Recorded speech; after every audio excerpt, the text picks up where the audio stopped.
시청자 여러분 안녕하십니까. 점심시간 종합뉴스 뉴스에일 라이브. 오늘 저희가 준비한 소식으로 힘차게 시작합니다. 연휴에 이어서 오늘도 헌법재판관들은 윤석열 대통령 탄핵 심판 기록을 검토하며 평의를 이어가고 있습니다. 윤 대통령 탄핵 심판 선고는 17일 이전에 할 것으로 예상되는 가운데 재판관 전원 일치로 결론이 날지 소수 의견이 나올지도 관심사입니다. 49일째 수감 중인 윤석열 대통령에 대한 석방 여부가 이르면 이번 주에 결정될 것으로 보입니다. 지난달 20일 구속 취소 심사가 열렸는데 법원이 요구한 최종 의견서 제출 시한이 끝나면서 이제 어떤 결론을 낼지만 남았습니다. 이재명 민주당 대표의 K-엔비디아 30% 국민 지분 발언 파장이 거셉니다. 한국에 엔비디아 같은 회사가 생긴다면 70%는 민간이 가지고 30%는 국민 모두가 나누면 세금에 의존하지 않아도 된다는 건데 여권은 일제히 반기업적, 반시장적 발상이라고 비판했습니다. 산책을 나갔던 40대 여성이 공터에서 숨진 채 발견됐습니다. 용의자로 지목된 30대 남성이 긴급 체포됐는데 피해 여성과는 일면식도 없는 사이로 최근 사기를 당해서 충동적으로 범행을 저질렀다고 말했습니다. 저는 잠시 후에 다시 찾아오겠습니다. 오늘 뉴스에일 라이브가 준비한 첫 번째 이야기 확인해 보시죠.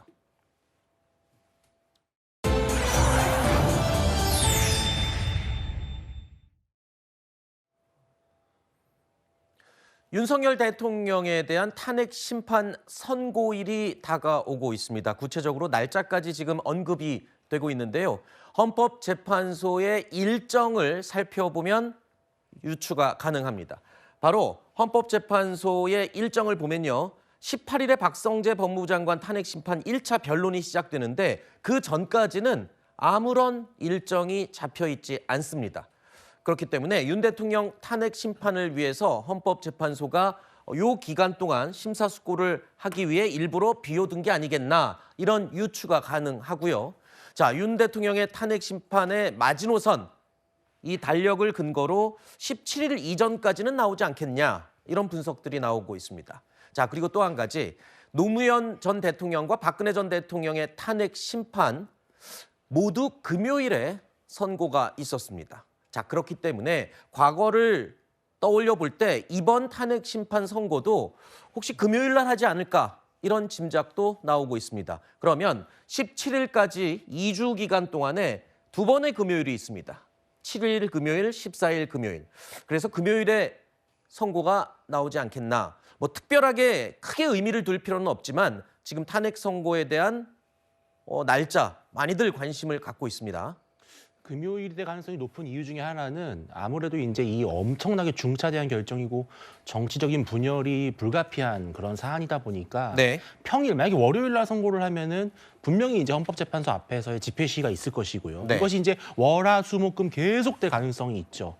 저는 그래서 아무래도 뭐 헌법재판관도 부재하고 직원들도 어느 정도 좀 퇴청한 그런 주말을 앞두고 금요일 날 또 하면은 헌법재판소에 대한 어떤 물리적인 압박, 충돌 이런 것들을 좀 최소화할 수 있고요.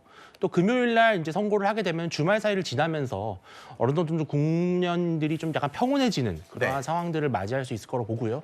또 지난 노무현 전 대통령, 박근혜 전 대통령도 금요일 날 선고를 했기 때문에 웬만해서는 뭐 정치적인 큰 의미를 두지 않는 이상은 통상적으로 같은 패턴을 따르지 않을까 그렇게 예상이 되고 있습니다. 알겠습니다. 자, 그리고 민주당은요. 헌법재판소의 빠른 판단을 거듭 요구하고 있습니다. 비용 절감 카드까지 꺼내들었습니다. 중앙선거관리위원회에 따르면 헌법재판소가 3월 13일 이전에 파면 결정을 내리면 4월 2일로 예정된 올해 상반기 재보궐선거와 5월 조기 대선이 같은 날 치러지게 됩니다. 그에 따라서 절감되는 세금만 367억 원에 달할 것이라고 합니다. 할 수만 있다면 헌재가 3월 13일 이전에 탄핵 결정을 내려주기를 바랍니다. 재보궐선거 비용을 절감할 수 있을 뿐만 아니라 선거 지연에 따른 경제적 손실과 사회적 비용도 줄일 수 있기 때문입니다. 자, 민주당이 이 탄핵 선고를 빨리 해달라는 것은 이해가 됩니다. 그런데 지금 비용 절감 이야기를 꺼내 들었어요. 일각에서는 대통령 탄핵 심판이라는 이런 중차대한 일에 뭐 비용 얘기까지 갖다 대는 거는 좀 심한 게 아니냐 이런 지적도 있는데요. 네, 그렇게 지적할 수도 저는 있다고 생각합니다. 그만큼 대통령에 대한 파면 심판은 상당히 중요한 국민적 문제이기 때문입니다. 네. 그런데 저희 민주당이 봤을 때 또 야당의 많은 지지자들이 생각을 했을 때는 상식적인 헌법 재판관들이 지금의 상황을 11차까지 지켜봤기 때문에 결정이 이미 마음속에 내려져 있다. 그래서 판결문만 쓰면 되는 것이 아니냐. 그러니까 그 정도로 윤석열 대통령에 대한 탄핵이 명백하다고 보는 것이 또 야당의 지지자들과 많은 국민들의 의견이기 때문에 네. 이왕 지사 결론이 나 있다고 하면 어쨌든 간에 300억이 넘는 국민 혈세가 사실 허투루 쓰이는 것보다는 제대로 쓰이는 것이 낫지 않겠습니까? 네. 그런 차원에서 참고적으로 말씀드린 것이다. 그 정도로 이해해 주시면 될 것 같습니다. 네. 자, 이번 달 17일 이전에는 어떻게든 윤 대통령의 탄핵 심판 최종 결론이 날 것이다. 이렇게 많이들 예상하고 있는 가운데 그야말로 이제 선고일만 남겨뒀습니다. 막판 여론전도 더 치열해지고 있습니다. 대통령께서 많은 국민들께서 호응하시고 나라의 위기를 극복하고자 연일 고생하시고 계신 것은 다 알고 계십니다.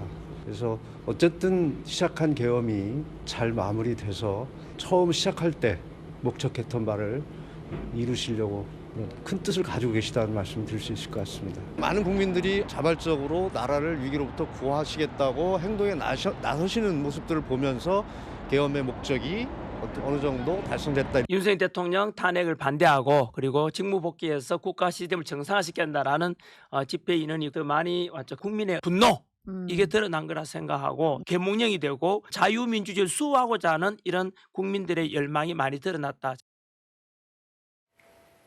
자, 국민의힘도요. 지금 막판 이 여론전에 힘을 보태고 나섰습니다. 국민의힘 원외 당협위원장들은 오늘부터 헌법재판소 앞에서 텐트 농성을 시작했습니다.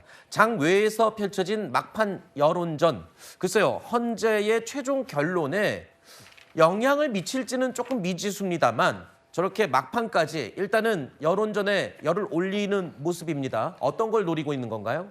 사실 지난 주말 집회에서도 이제 광화문 집회 그리고 여의도 집회를 포함해서 소위 이제 탄핵 반대 집회가 경찰 측 추산으로 약 12만 명 이상이 모였다라고 하고, 그다음에 이제 탄핵 찬성 집회 같은 경우에는 이재명 대표의 동원령에도 불구하고 2만여 명 정도가 모였다. 그래서 6배 이상의 규모 차이가 난다. 이제 이런 얘기들이 나오고 있지 않습니까? 이런 것들이 또 여론조사 중도층 지표와는 조금 더 다른 양상이 있다라는 지적도 있는 건데, 결론적으로 거리로 나와서 직접적으로 목소리를 낼 정도로 강력하게 탄핵에 반대하는 그런 여론들이 더 많다라는 척도 정도는 될 수 있을 것으로 보입니다. 네. 막연하게 윤석열 대통령이 잘못은 했지만 그것을 거리까지 나와서 의견을 표출할 정도가 아니다라고 보는 것이 또 일반적인 탄핵 찬성 여론이라고 볼 수도 있을 것 같고요. 그러니까 이런 것들이 헌법재판소는 어떤 정치적인 부분까지 고려해서 사회 국론 분열을 최소화하기 위한 결정을 하는 그런 국가기관 아니겠습니까? 네. 그런 측면들을 살펴봤을 때는 이런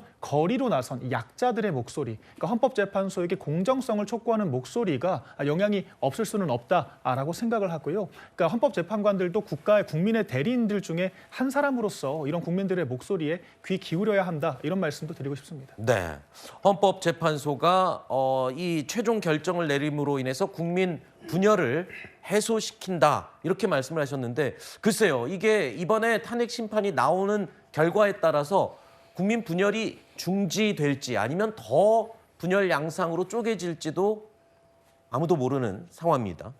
탄핵 찬반 양측 모두 지금 막판까지 사력을 다하고 있는데, 일단은 재판관 전원 일치 결정이 나올 경우는 글쎄요, 아까 말씀하신 국민 분열을 좀 잠재우는데 도모를 할 수 있을지 모르겠지만, 만약에 의견이 갈린다면, 소수 의견이 갈라진다면 이 또한 또 국민들의 의견이 첨예하게 대립되는 그런 근거가 될 텐데요.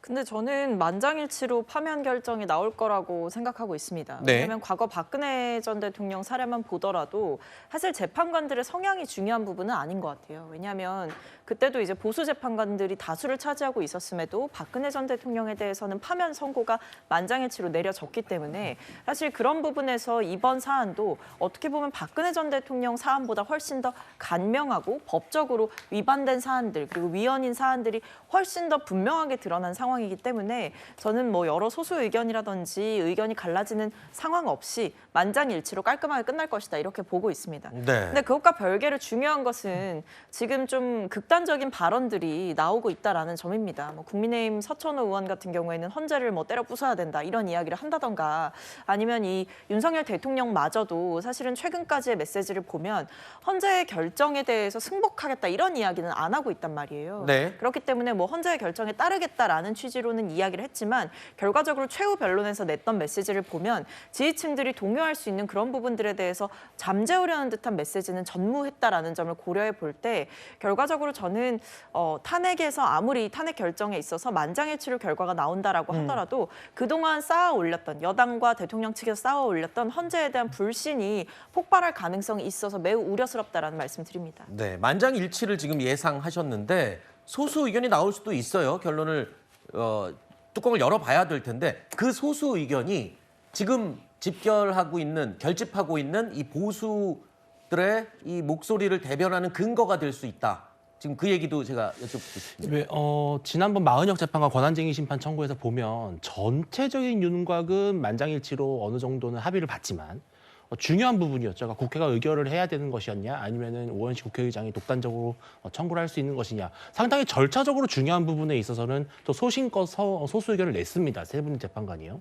저는 지금 나오고 있는 뭐 집회 인원도 그렇고 또 탄핵이 기각되기를 바라는 국민들의 적지 않은 민심도 봤을 때는 분명히 그러한 민심을 좀 어느 정도 소화해 줄 수 있는 헌법재판관들의 보충 의견, 소수 의견, 개별 의견이 나올 것이라고 봅니다. 만약에 예를 들어서 큰 틀에서 대승적으로 국론의 분열을 막자는 차원에서 혹은 특정 재판관에 대한 어떤 공격, 압박 이러한 것들을 피하기 위해서 네. 그냥 만장일치로 하자 이렇게 대체적인 결론을 낼지라도 예를 들어서 내란 혐의에 대해서는 판단을 달리한다든지요. 아니면 윤석열 대통령에게 방어권이 보장될 필요가 있다라든지 네. 그런 여러 가지 보충 의견에 있어서는 충분히 보수층의 또 민심을 반영하는 그러한 의견이 나올 수도 있다. 또 충분히 가능성이 있는 것 같습니다. 네. 자, 그리고 윤석열 대통령은 또 하나의 중요한 결정을 앞두고 있습니다. 윤 대통령의 구속 취소 여부가 이르면 이번 주에 결정되지 않겠나라는 전망이 나오는 건데요. 국민의힘은 어제 서울중앙지방법원을 압박하고 나섰습니다. 세상에 이런 영장이 어디 있습니까? 초법적인 영장을 띈 겁니다. 알고 계시죠, 여러분? 당연히 구속, 취소, 석방되렵니다. 맞습니까, 여러분? 중앙지법에 있는 조장 판사님, 재판부가 합당한 결정을 해주실 것을 다시 한번 부탁드립니다. 우리는 일상으로 돌아갈 수 있도록 사법부는 사법부대로, 정치는 정치대로 정말 제대로 돌아갈 수 있는 날이 오기를 기다리게 되고요. 그 첫 출발은 바로 윤석열 대통령의 구속 취소다. 구속 취소하라!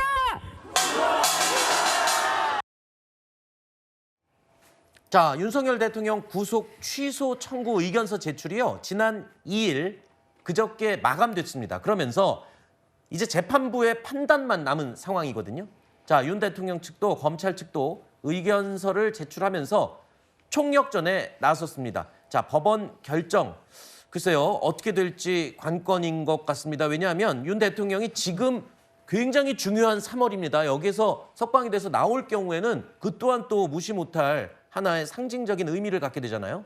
이게 사실 구속 취소가 이 구속 과정에서의 적법성부터 따져봐야 한다라고 저는 생각을 합니다. 왜냐하면 지금 이 공수처가 국회에 허위 답변을 했다라고 해서 압수수색까지 들어가 있는 상황 아니겠습니까? 그러니까 공수처가 서울중앙지법에 16건의 영장이 기각이 됐음에도 불구하고 그 사실을 밝히지 않은 상태에서 서부지법으로 영장 쇼핑을 했다는 의혹이 일파만파 커지고 있는 상황입니다. 그렇기 때문에 공수처가 무리하게 대통령에 대해서 현직 대통령에 대한 체포영장을 발부받고 또한 구속영장까지 서부지법으로부터 발부받은 것이 과연 적당했느냐, 적절했느냐에 대한 문제의식이 커질 수밖에 없는 것이고요. 또한 이게 윤 대통령이 구속된 상태에서 이를테면 헌법재판소가 기각 판결을 내렸을 때 정말 옥중 정치를, 옥중 통치를 해야 될 수도 있는 상황이거든요. 이런 것들도 분명히 고려해야 한다라고 생각을 하고, 또한 윤석열 대통령이 비록 헌법재판에서의 탄핵 심판은 끝이 났지만, 더 이상의 변론이 없지만 계속해서 형사 재판을 진행을 해야 되는 상황인데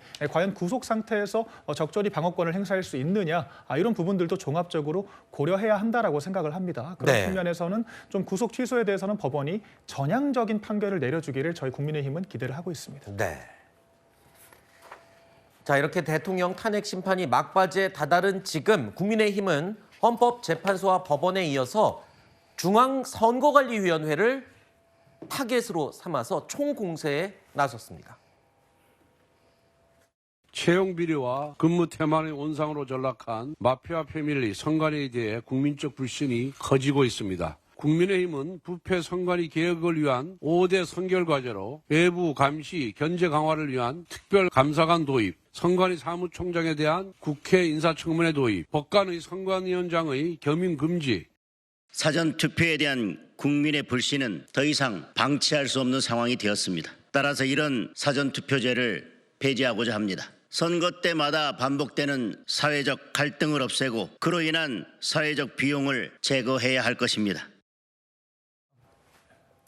자, 국민의힘은 중앙선거관리위원회와 관련해서 채용 비리 논란 최근에 있었죠. 그리고 부정선거 의혹, 이 부분이 이제 보수 진영에서 줄곧 계속 주장하고 있는 부분입니다. 자, 이 두 가지를 동시에 겨냥하고 있습니다. 강성 보수층을 중심으로 특히 이 부정선거 의혹을 계속 제기해 왔고, 최근에 보니까 인터넷에 이 부정선거, 특히 사전투표 조작 의혹에 대해서 뭐 다큐멘터리까지 만들어서 유포가 되고 있고, 굉장히 다시 한번 이 주제에 초점을 맞추는 것 같습니다. 보수층이 결집하는 효과에 상당한 영향을 줄 수도 있을 것 같아요. 저는 최초에는 이런 부정선거 의혹이 보수층을 조금 결집시키는 데 도움이 됐다고 봅니다. 네. 하지만 이게 계속해서 객관적인 증거가 나오지도 않고 계속해서 의혹과 주장만 난무하기 때문에 저는 보수층도 직결이 좀 풀어지는 듯한 그런 느낌을 받고 있고, 그게 실제로 저는 일어나고 보고 있습니다. 네. 제가 오늘 조간에 보니까 동아일보 사설에 이런 말이 나와 있더라고요.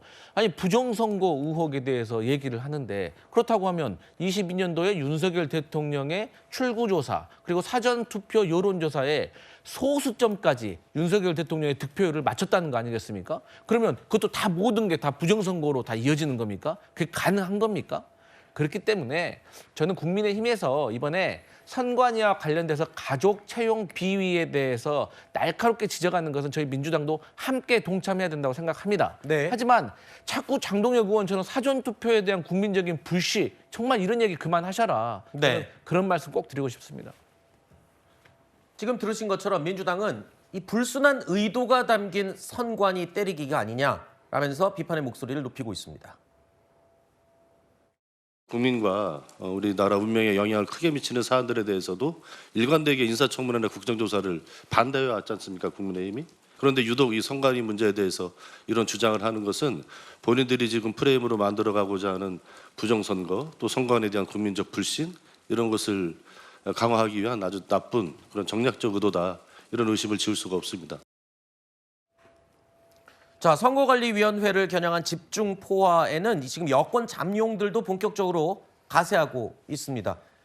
조기 대선을 염두한 게 아니냐, 뭐 이런 해석도 가능한데, 근데요, 정치적인 의미를 빼놓고라도 최근에 감사원의 이 감사 보고서 내용을 보면 채용 비리가 만연하고, 누가 봐도 이거는 선관위가 내부에서 비리가 만연했다 인정하는 부분이잖아요. 그러면 그냥 놔둘 수도 없는 문제 아닌가요? 선관위에 대해서? 그렇습니다. 왜냐하면 선관위는 지금 약간은 회색지대에 놓여 있어요. 헌법상 독립기관이면 불명합니다만, 그렇다면 헌법의 독립기관이라고 해서 감사를 받지 않을 자유가 있는 것이냐. 이 부분에서는 민주당은 저는 제대로 된 답을 못하고 있고요. 지금 선관위 보면은 전체 채용된 인원 중에 지난 10년간 800건이 넘는 어떤 채용의 문제점이 있었고, 전체 인원 3,000명의 한 10% 이상이 여기에 또 연루가 돼 있다는 얘기도 있습니다. 그렇다면 이것을 과연 선관위의 자체 감찰에 맡길 수 있는 것이냐. 이거는 뭐 고양이한테 생선 가게를 맡기는 꼴이거든요.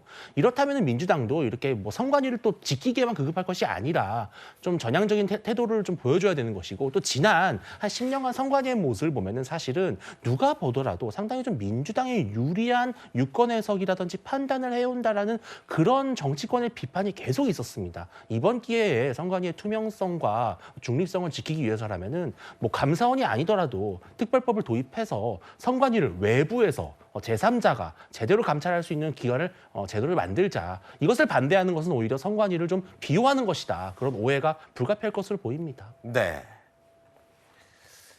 투표는 민주주의의 꽃이라고 하죠. 그런데 그 투표 자체가 공정하네 안 하네 이런 논란이 조금이라도 남아 있다면 글쎄요.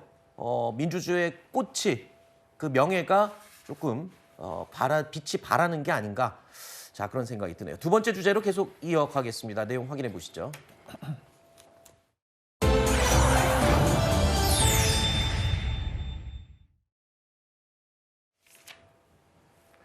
지난 주말 3.1절을 맞아서 서울 도심 곳곳에서 그리고 전국에서 윤 대통령 탄핵 찬반 집회가 열렸습니다.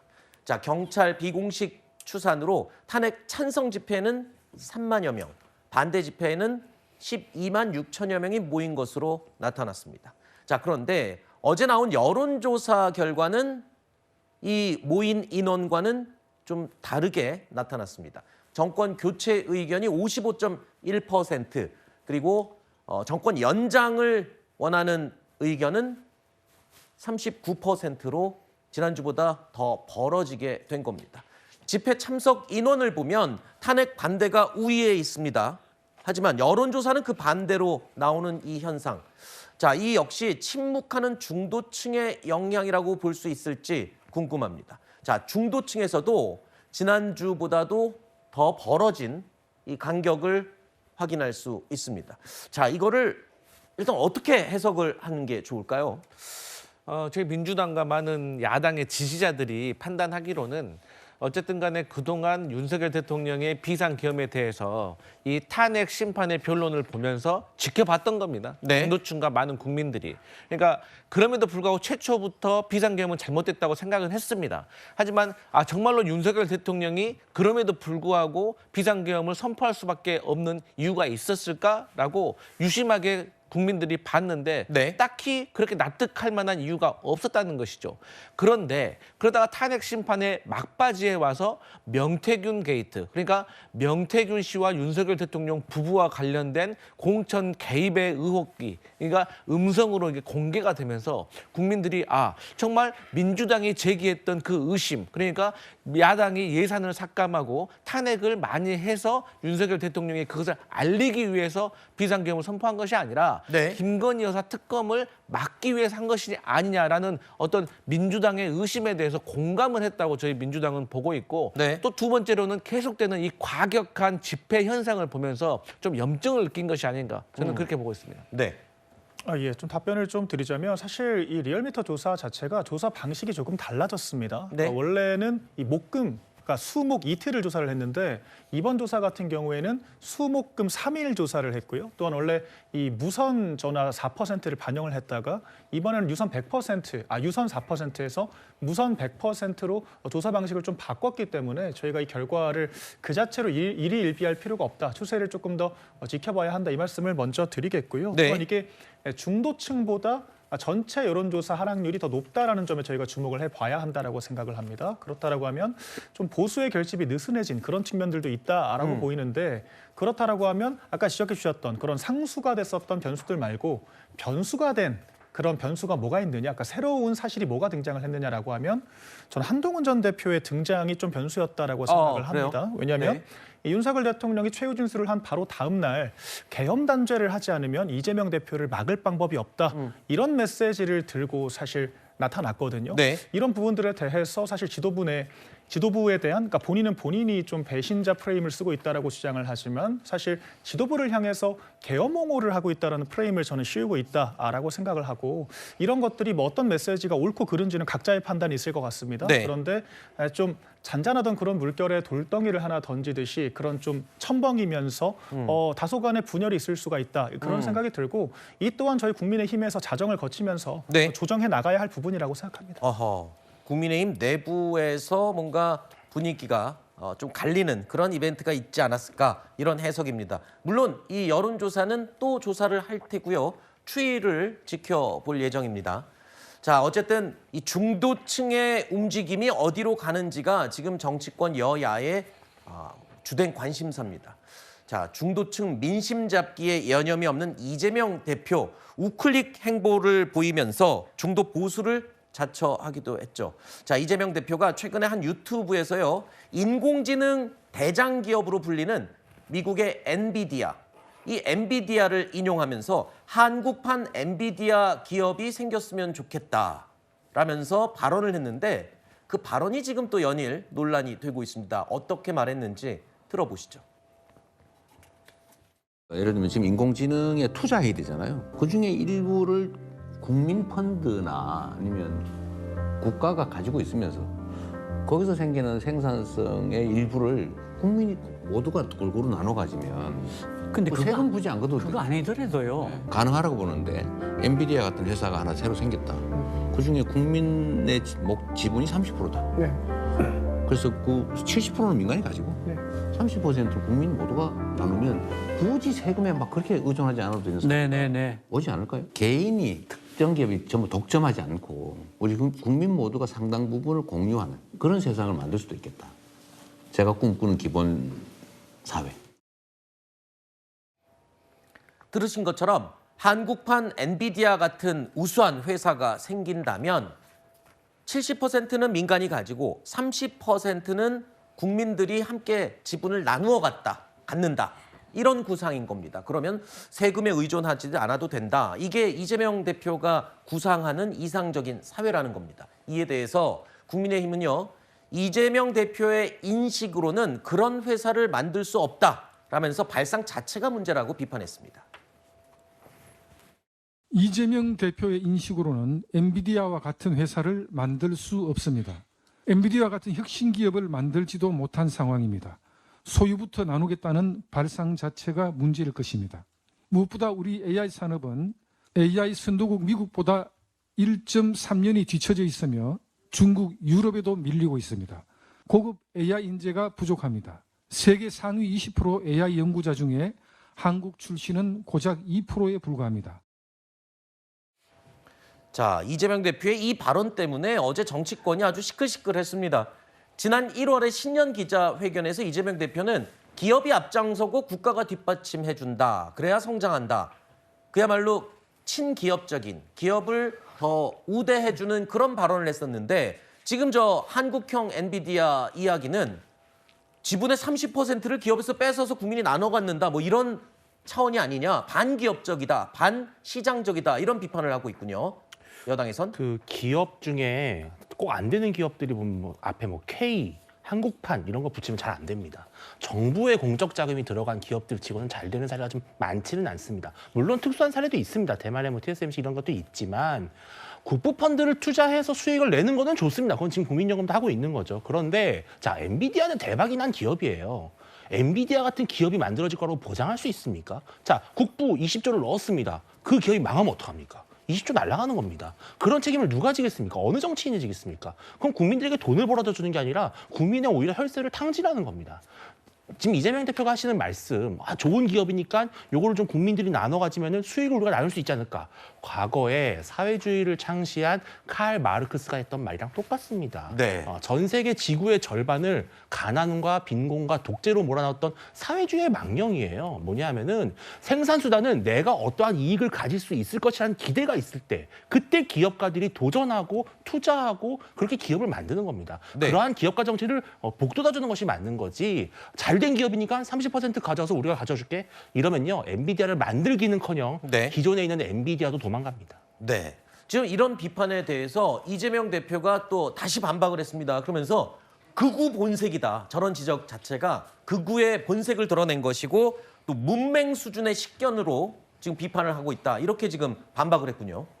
그러니까 일단은 그 극우 본색이다, 문맹 수준이다 이렇게 얘기를 한 게 결국에 뭐 지금 이 사안을 가지고 극우 본색이다 이렇게 얘기를 한 게 아니고 어떤 AI 산업의 중요성에 대한 무지가 있는 것이 아니냐. 그리고 이재명 대표의 발언을 곡해해서 마치 이재명 대표가 민간 기업의 국영화를 주장하는 것처럼 몰아가는 것, 뭐 사회주의 이야기를 꺼내는 것 자체가 이 대표의 발언 자체의 맥락을 전혀 이해하지 못하고 하는 왜곡이다. 이 부분을 지적을 한 겁니다. 네. 그러니까 정부가 투자해서 성공을 하게 되고 어떤 기업에 대한 신산업에 대한 뭐 투자를 하게 되고 기술을 키워줬다라고 했을 때 거기에 대해서 정부가 투자액에 대한 일정 정도의 지분을 약속을 하고 그것이 성공했을 때 환수하는 방식, 일부분을 이제 지분을 설정해두고 배당을 받는 방식 이런 것들은 충분히 할 수 있는 것이고 오히려 이런 것들은 사회주의가 아니라 자본주의의 기초가 되기도 하는 것입니다.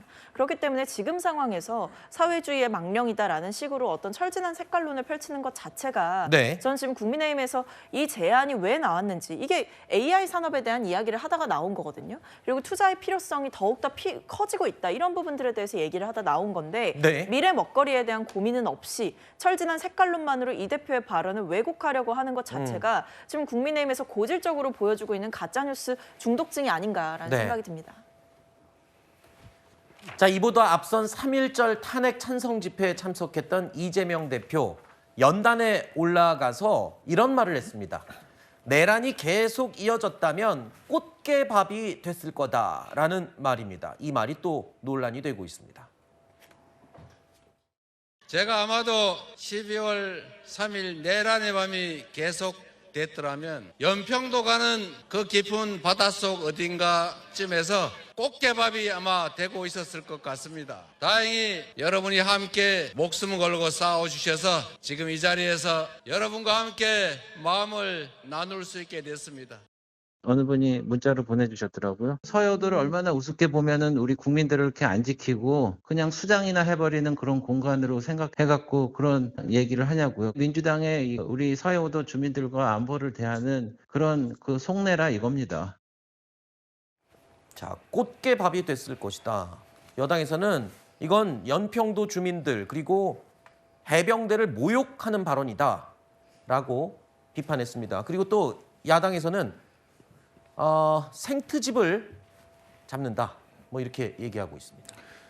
굉장히 폐륜적인 저는 발언이라고 생각을 합니다. 그러니까 제1야당의 대표이고 현재 우리나라의 대통령 주자로서 가장 높은 지지율을 지금 보여주고 계신 분이 연평도 희생자들이 어찌 보면은 잠들어 있던 이제 그런 바다에 꽃게밥이라는 그런 표현을 사용한다라는 것은 이 과거 희생자들을 대단히 모욕을 하는 행위다라고 볼 수 있을 것이고요. 또한 이것을 공적인 자리에서 나도 어쩌면 내란의 밤이 계속되면 꽃게밥이 되었을 수도 있다.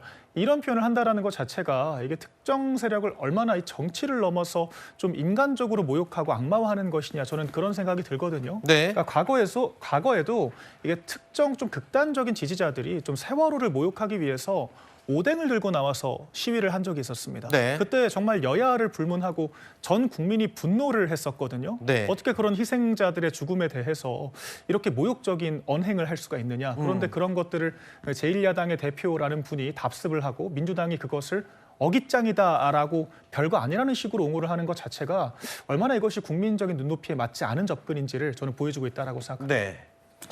저희 민주당이 느꼈을 때는 국민의힘에서 이재명 대표와 관련된 발언에서 지적하는 특히 이 꽃게와 관련된 것은 너무나도 조금 유치하지 않나 그런 생각을 할 수밖에 없습니다. 아니 그 연평도에 꽃게잡이 하시는 분들이 이재명 대표의 발언을 듣고 저는 정말로 마음이 상하셨을까요? 이것도 과도한 해석이라고 할 수도 있지만 저는 연평도에서 사실 꽃게 잡는지 몰랐는데 이번 기회에 알게 됐기 때문에 나중에 또 연평도 꽃게를 더 먹을 수 있는 그런 기회가 될 수도 있는 것 같아요. 그리고 저는 그냥 이 논란 자체가 저는 너무나도 좀 유치하다고 생각합니다. 그러니까 이 내란과 관련해서 이것을 종식시켜야 되고 뭐 이런 방법에 대해서 얘기하는 거면 거기에 대해서 또 맞게 얘기를 하셔야죠. 뭐 이러이러해서 내란이 아니다라든지 이러이러하니까 내란 종식이란 말 쓰지 말라든지 뭐 이런 말을 해야지 갑자기 바닷속 꽃게밥에 대해서 지적을 하시는 것은 네. 저는 많은 국민들이 공감하지 못할 것이다 그렇게 생각합니다. 네. 자, 이재명 대표를 향한 여당의 비판 아주 거세게 이어졌는데 그렇다면 지금 정당 지지도는 변화가 있었을까요? 여론조사 결과 하나 보겠습니다. 엎치락 뒤치락 했었는데 2월 넷째 주 정당 지지도 민주당이 국민의힘을 오차범위 밖으로 차이를 벌려냈다. 이렇게 결과가 나왔습니다. 자, 그러면서 국민의힘이 이제부터 불난 호떡집처럼 윤 대통령 배신을 두고 경론을 시작할 것이다. 이렇게 비판했습니다. 자, 윤 대통령 탄핵 심판 선고를 앞둔 상황에서 국민의힘 상황이 복잡한 지금 이런 상황. 아까도 앞서 내부적으로 좀 변화를 줄 수 있는 이벤트가 있었다. 한동훈 전 대표의 등장도 예로 들으셨는데 글쎄요.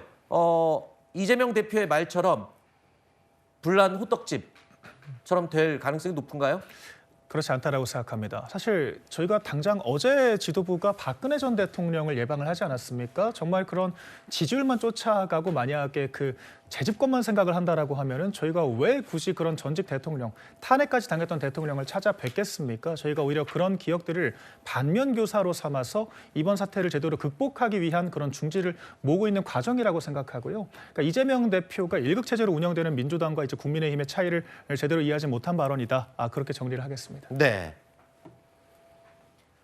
일단 국민의힘 지도부와 의원들 이명박 전 대통령을 예방한 데 이어서 어제는 박근혜 전 대통령을 찾았습니다. 이 자리에서 박 전 대통령은 이런 말을 했습니다. 개인의 소신이야 항상 있을 수 있지만 집권당의 대표가 소신이 지나쳐서 사사건건 대립각을 세우는 것은 바람직스럽지 않다. 힘을 합쳐야 한다. 개인 행동이 지나치면 상황을 더 어렵게 할 수 있다. 이런 말씀도 주셨습니다. 이번 역시 한마음으로 국민들이 위기를 극복할 것으로 생각한다. 이런 말씀도 하셨고 집권 여당의 의원들이 소신을 내세워서 개인 행동을 너무 지나치게 하는 것은 위기 극복에 도움이 되지 않는다. 이런 말씀도 하셨습니다.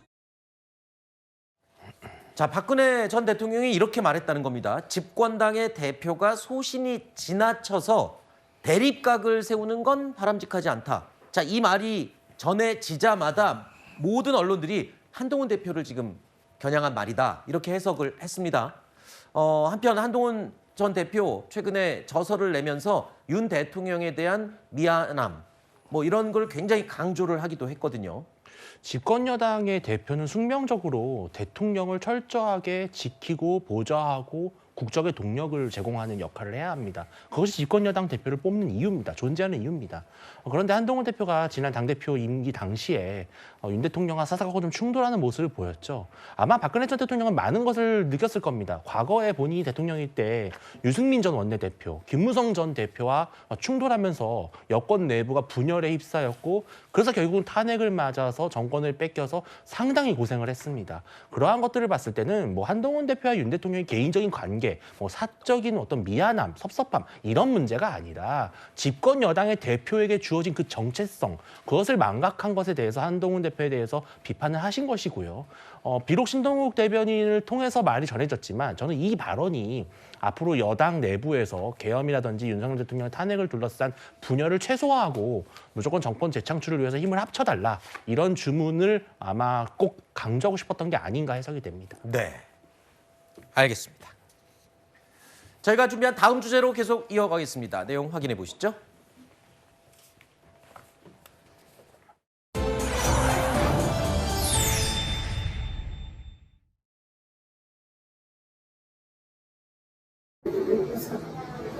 우리도 어저께 운동 갔다 올 때는 계속 매일같이 그냥 운동을 다녀.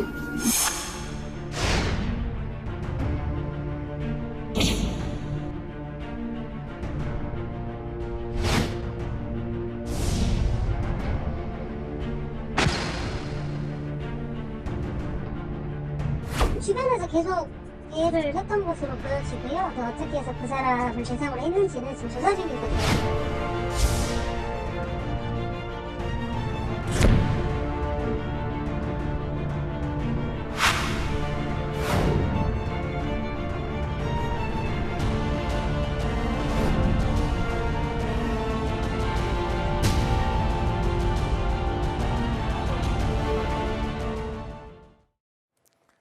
충격적인 사건입니다. 영상으로도 짧게 보셨지만 이 40대 여성, 산책하던 40대 여성을 살해한 용의자의 진술이 더더욱 충격입니다. 최근에 본인이 사기를 당했고 돈을 잃었다. 그래서 스트레스에 시달리다가 홧김에 처음 본 여성을 숨지게 했다. 이게 말이 되는 상황인지 상식적으로는 도무지 이해가 안 됩니다. 그렇습니다. 지난 3일 새벽이었습니다. 이 산책 중이던 40대 여성을 무참히 흉기로 살해한 용의자가 붙잡혔습니다. 해당 여성은 이제 밤 시간에 산책을 하러 나왔는데 가족들이 늦은 시간이 됐음에도 불구하고 이 피해자가 돌아오지 않는다고 경찰에 신고를 하게 된 것이죠. 안타깝게도 이후에 한 공터에서 살해된 채로 발견이 되었습니다. 이 해당 운동을 하던 그 장소 주변에는 CCTV가 없었지만 인근 상가 건물들에 대한 CCTV 탐문을 한 결과 용의자를 특정할 수 있었고요. 이후 주거지에서 긴급 체포되어서 지금 수사가 진행 중입니다. 정말 안타까운 상황은 이런 참담한 사고인데 이 용의자, 피해자와 현재까지 일면식도 없던 것으로 알려지고 있습니다. 전혀 모르는 사이라는 거잖아요. 그렇죠. 말 그대로 지금 운동을 하고 있는 이 40대 여성을 그냥 배회하면서 쫓아가다가 흉기로 무차별하게 살해했다는 것인데 본인이 뭐 사기를 당해서 힘들었다 이런 것은 핑계도 되지 않는다고 생각합니다. 일종의 이거는 내가 누군가를 살해하겠다라고 다짐을 하고 나간 걸로 추정이 되는데 이렇다면 계획범죄라고 볼 수 있지 않을까요? 계획범죄로 볼 여지가 충분히 있어 보입니다. 일단 흉기를 휴대하고 있었다는 점, 집에 나갈 때부터 이 흉기를 구매하고 이 흉기를 소지하고 나갔다는 건 범행 대상을 물색해서 누군가 내 레이더에 들어오기만 하면 살해하겠다는 그런 고의를 갖고 있었다고 충분히 볼 수 있거든요. 이 과정에서 뭐 정신적인 문제를 주장한다거나 우발적이었다거나 다른 여타의 동기가 있었다는 주장을 한다고 하더라도 이미 흉기를 휴대하고 배회하고 있었던 이 사정들만 보더라도 계획범죄에 좀 무게가 실어질 수 있는 부분으로 보이고요. 양형에 있어서 참작될 그런 여러 요인들에 대한 추가적인 조사가 필요하겠지만 엄벌에 처해져야 함은 분명합니다. 사실 요즘 추위가 조금 잦아들면서 저녁 식사하고 소화시킬 겸 산책하시는 분들 많으시잖아요. 동네에 산책 나갔다가 이런 참변을 당하다니 정말 불안할 수밖에 없습니다. 자, 그리고 이 전자상거래가 요즘 많이 발달하면서 소비자와의 신뢰 형성을 위해서 업체들도 많이 노력을 하고 있습니다. 특히 무료로 반품을 해주거나 교환을 해주는 그런 정책들 저도 많이 경험하고 있는데 그런데 이런 선의의 서비스를 악용하는 사례도 점점 늘고 있습니다. 그러니까 거짓으로 반품하고 그리고 문제 없는 물건을 문제가 있다라고 반품을 하면서 무려 3천여만 원의 이익을 챙긴 20대 여성 법의 심판을 받게 됐습니다.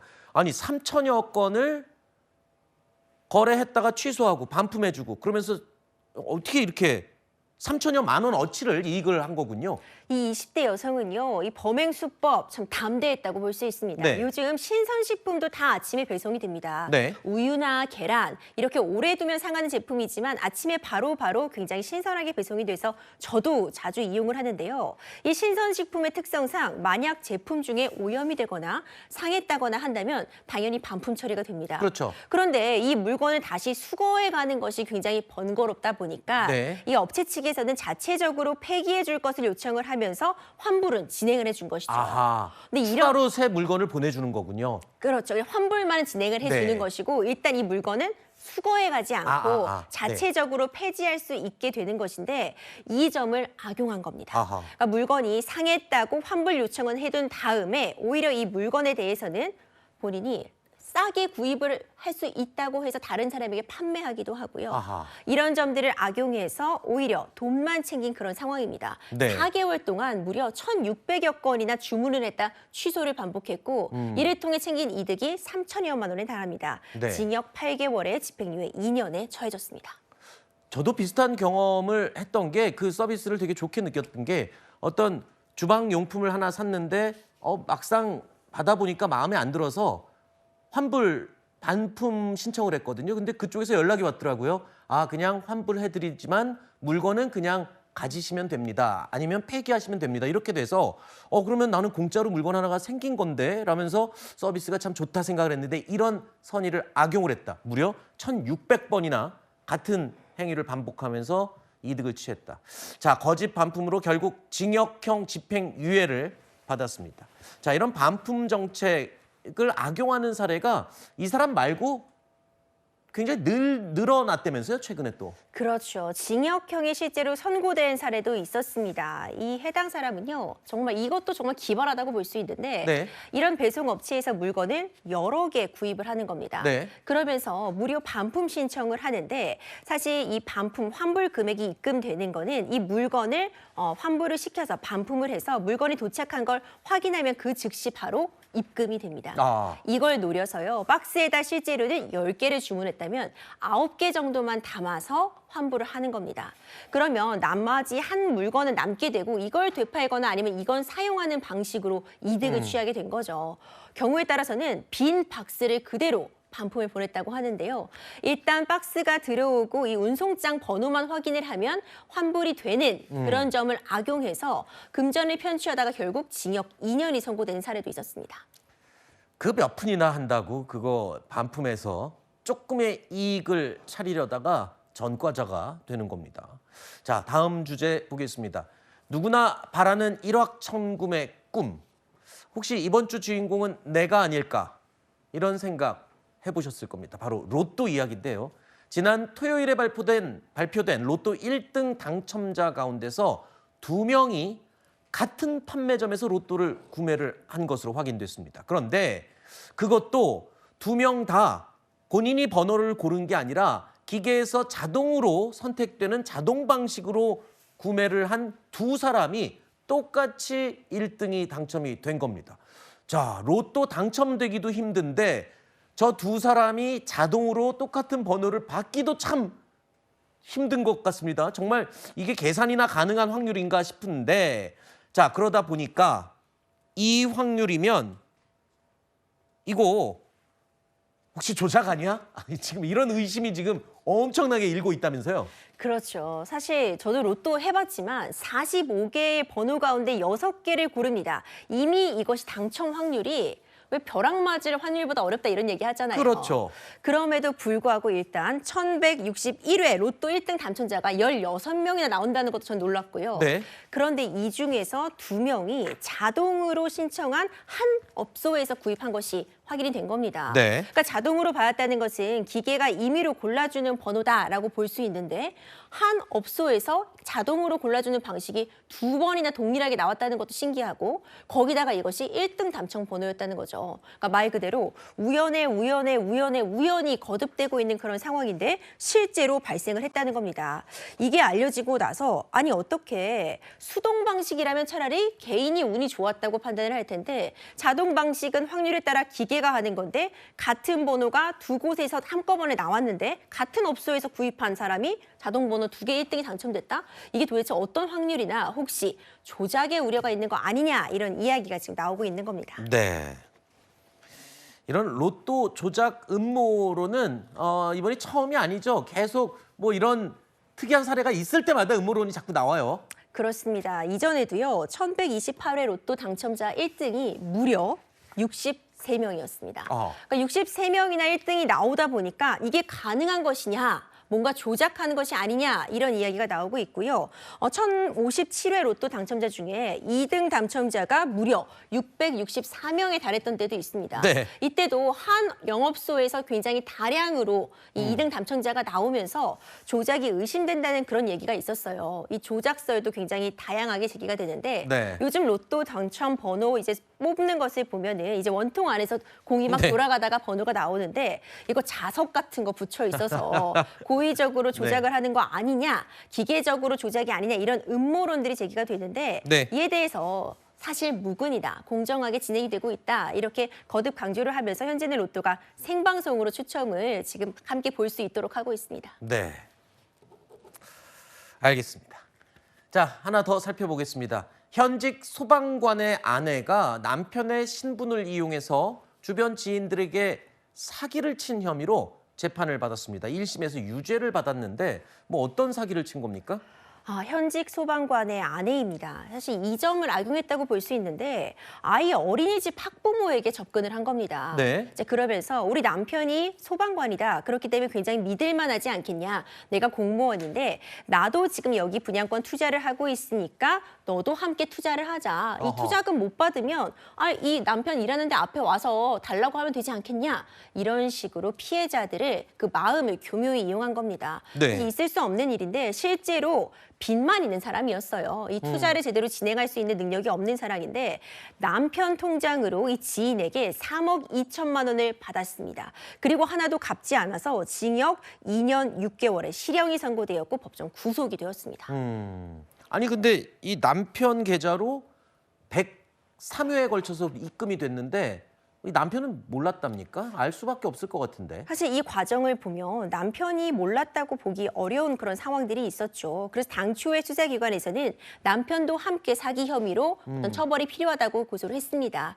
그럼에도 불구하고 법원에서는 남편에게는 무죄를 선고했는데 네. 그 이유를 보자면은 원래 그 유죄의 근거로 들었던 문자가 있습니다. 이 남편이 직접 피해자에게 문자를 보낸 그런 부분들이 있었는데 이 아내가 본인이 남편 번호로 조작을 해서 문자를 보냈다라고 했는데 그 부분이 인정이 됐습니다. 이전에도 각종 기관들을 사칭해서 이런 식으로 피해자에게 해당 아내가 문자를 보낸 적이 있었기 때문에 남편은 어떤 관여했다는 직접적인 증거는 찾기가 어려웠고 아내가 이렇게 거짓으로 문자를 보낼 가능성을 배제할 수 없다고 보아서 무죄가 만들어졌지만 남편 통장으로 입금을 받았잖아요. 네. 과연 정말 몰랐다고 볼 수 있는가 이런 부분에 대해서는 좀 의구심이 제기된 상황도 있었습니다. 자, 위험을 무릅쓰고 국민들의 안전을 지켜주고 있는 대다수의 소방관들 힘 빠지게 하는 일이었던 것 같습니다. 자, 다음 소식으로 이어가겠습니다. 내용 확인해 보시죠.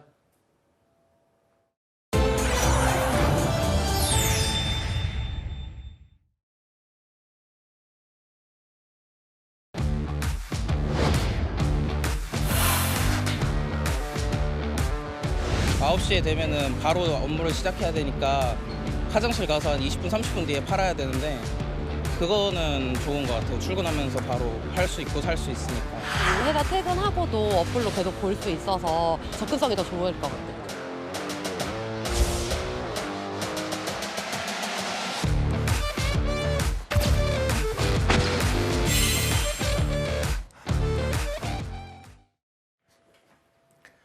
주식 하시는 분들 많으시죠?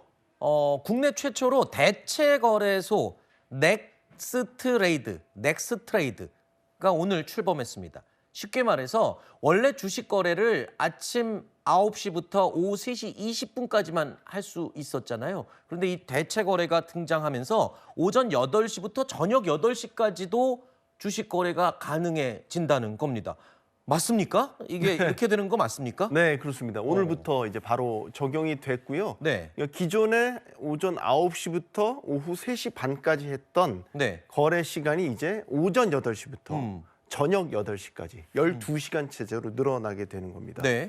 이제 이렇게 되면 우리 아까 직장인 사례 나왔지만 직장인들 주식 거래하시는 분들은 사실 업무 시간 중에 네. 주식 거래를 해야 되는 상황이 있는데도 불구하고 업무 시간이다 보니까 눈치를 보고 못하거나 네. 혹은 몰래 숨어서 하거나 네. 뭐 이런 경우들이 있었거든요.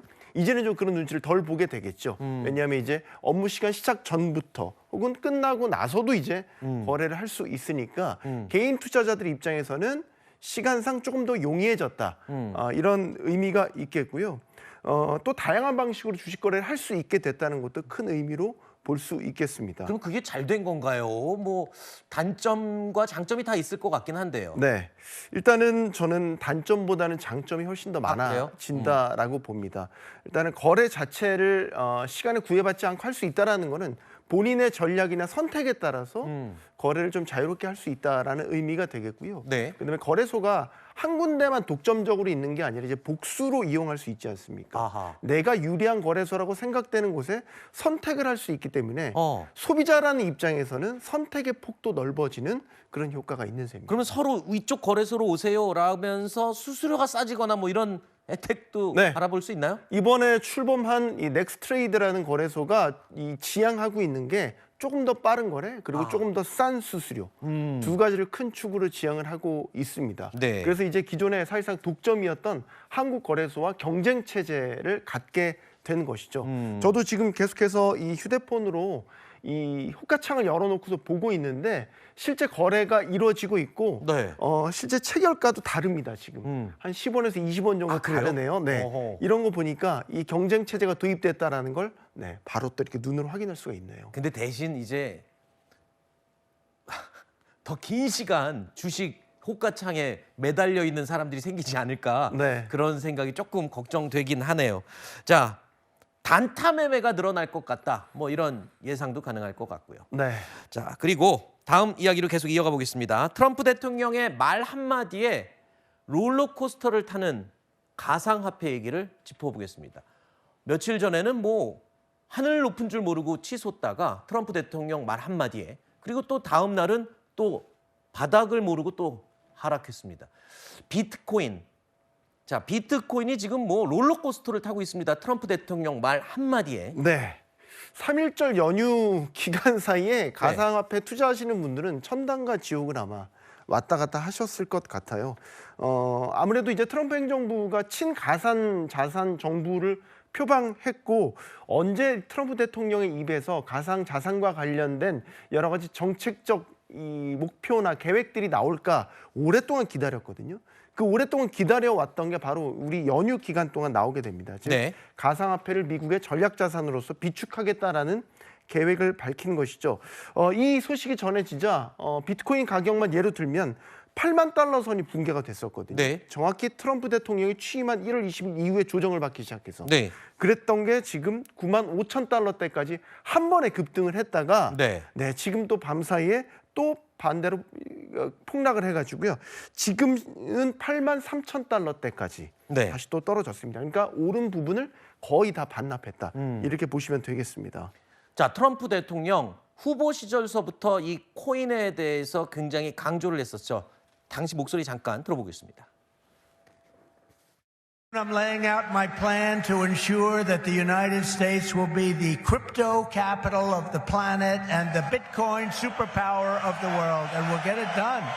And if Bitcoin is going to the moon, as we say, it's going to the moon, I want America to be the nation that leads the way, and that's what's going to happen. 자, 그런데 저렇게 얘기를 계속 해왔던 트럼프가 이제는 아예 비트코인 같은 가상화폐를 전략자산으로 네. 국가의 전략자산으로 계속 비축하고 확보하겠다. 네. 그런 거잖아요. 이게 글쎄요, 뭐 전 세계 시장에 지금 영향을 끼칠 건데 우리도 좀 전략자산으로 뭐 고려를 해야 된다. 뭐 이런 분위기는 없습니까? 우리는 아직 그렇게까지는 생각을 못하고 있기는 한데 만약에 미국이 정책 기조를 정말로 바꿔서 전략자산으로 비축하기 시작한다면 아마 우리나라를 포함해서 다른 나라 뭐 당국에서도 그렇게 심각하게 검토해야 되지 않을까라는 생각이 들고요. 이 전략 자산으로 비축한다는 거에 대한 무게감을 우리가 좀 생각을 해봐야 될 것 같아요. 예를 들어서 국가가 전쟁이나 예상치 못한 위험에 대비를 해서 어떤 물자 같은 것들을 비축해 두지 않습니까? 그렇죠. 원유가 대표적인 거죠. 그런 것처럼 이제 비트코인을 그런 자산처럼 비축해 두겠다라는 의미이거든요. 이거는 그럼 쉽사리 뭐 사고 팔고 하지 않고 언젠가 최후의 수단으로서 이거를 사용하기 위해서 비축을 해 두겠다라는 거니까 미국 달러를 쥐고 있는 이 미국 정부가 이 비트코인을 전략자산 비축해서 사 모으기 시작한다면 아마 전 세계 가상화폐 시장은 들썩일 수밖에 없을 겁니다. 비트코인 자체가 발행량이 제한돼 있잖아요. 그렇죠. 이 제한돼 있는 자산을 갖다가 미국이라는 거대한 나라가 가져와서 저장해 두겠다라는 거니까요. 공급이 굉장히 딸리게 될 것이고요. 이에 따라서 비트코인을 사려는 수요는 더 폭발적으로 늘어날 여지가 충분히 있다고 봅니다. 그러면 나중에는 비트코인을 많이 확보한 미국이 전 세계 비트코인 가격을 좌지우지할 수 있는 그런 상황이 올 수도 있는 거 아닙니까? 네, 그렇죠. 이제 정말로 달러를 대체할 통화의 패권을 비트코인에서 찾을 수도 있다라고 이야기를 할 수 있겠죠. 그런데 이제 그거의 규모나 양들을 좀 봐야 되긴 하는데 일단은 전략 자산이라고 했으니까 그 비중을 절대로 무시하지는 못할 겁니다. 못하는데 내부적으로 좀 합의가 됐는지는 여러 가지 논란이 있어요. 예를 네. 들어서 미국 연준의 동의를 구한 것인지 혹은 예산권을 쥐고 있는 미국 의회의 완벽한 합의가 이루어진 것인지 이런 부분들을 여전히 남은 변수로 보고 있거든요. 네. 지금 트럼프 대통령은 행정명령을 통해서 전략자산 비축을 시도하겠다라는 건데 네. 결국 예산을 들여서 전략자산을 계속해서 비축하려면 의회 동의 없이는 쉽지 않을 겁니다. 관련 법 개정도 필요하게 될 것이고요. 네. 이런 부분들을 제반적으로 봤었을 때 트럼프 대통령의 계획이 일단 구체성이 좀 떨어진다. 아, 그럼 아직은 발언 수준인 거죠? 그러니까 하루 만에 지금 올랐던 부분을 다 반납하고 있는 것들이 네. 좀 구체성이 떨어진다라는 부분도 있는 것이고 네. 또 하나는 이해관계 충돌도 여전합니다. 네.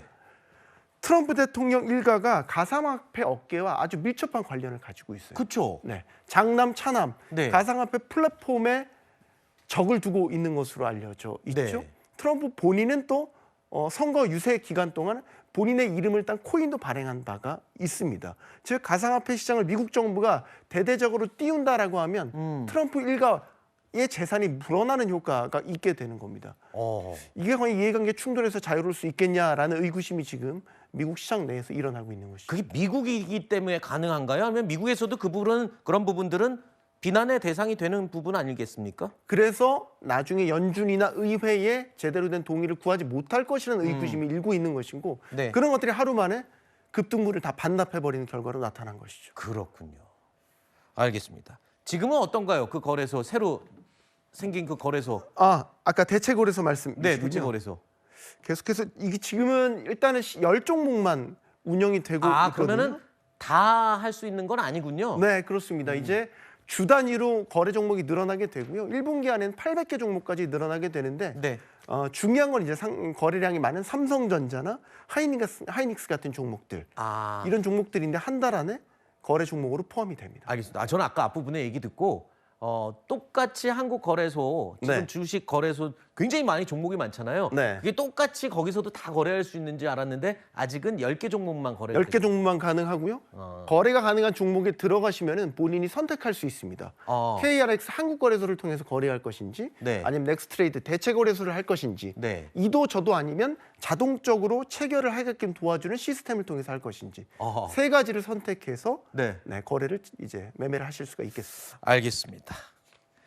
자, 뭐 이게 대체 거래소가 생긴 게 여러분들한테 장점이 될지 단점이 될지는 사용하는 사람에 따라서 달라질 것 같습니다. 자, 트럼프 대통령과 비트코인 얘기까지 오늘 나눠봤습니다. 자, 날씨 알아보겠습니다.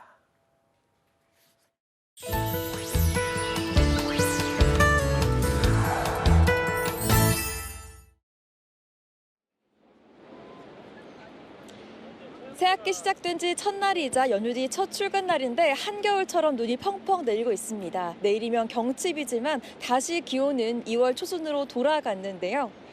눈은 내일 전국 오늘 밤까지 내리겠고요. 동쪽은 내일까지 내리겠습니다. 특히 경기 동부와 강원, 충청, 경북을 중심으로는 대설특보가 내려져 있습니다. 강원 산간에 최대 40cm, 강원 동해안과 경북 북동 동해안 산간에 최대 30cm가 더 쌓일 전망입니다. 중부 내륙에도 최대 10cm, 서울에도 5cm가 내리겠습니다. 강풍도 문제입니다. 전국의 순간풍속 초속 20m의 매우 거센 바람이 동반돼 눈보라가 휘몰아치고요. 남해안과 제주를 중심으로는 강풍특보까지 내려졌습니다. 해상에도 풍랑특보가 발효 중인 가운데 최고 6m의 매우 높은 물결이 일겠습니다. 찬바람에 오늘 최고 기온은 서울 3도, 강릉 4도, 대전 6도, 대구는 5도에 그치겠고 체감 기온은 이보다 4도 더 낮을 전망입니다. 기온은 다시 내일 평년으로 회복되겠습니다. 이미 강원 지역에는 많은 눈이 내린 데다 계속해서 무겁고 습한 습설이 내리고 있습니다. 더 큰 피해 없도록 각별한 주의 부탁드립니다. 지금까지 서울 청계천에서 날씨였습니다. 점심시간 종합뉴스 뉴스에일 라이브 오늘 순서 마칩니다. 전 내일 점심시간에 다시 찾아뵙겠습니다. 고맙습니다.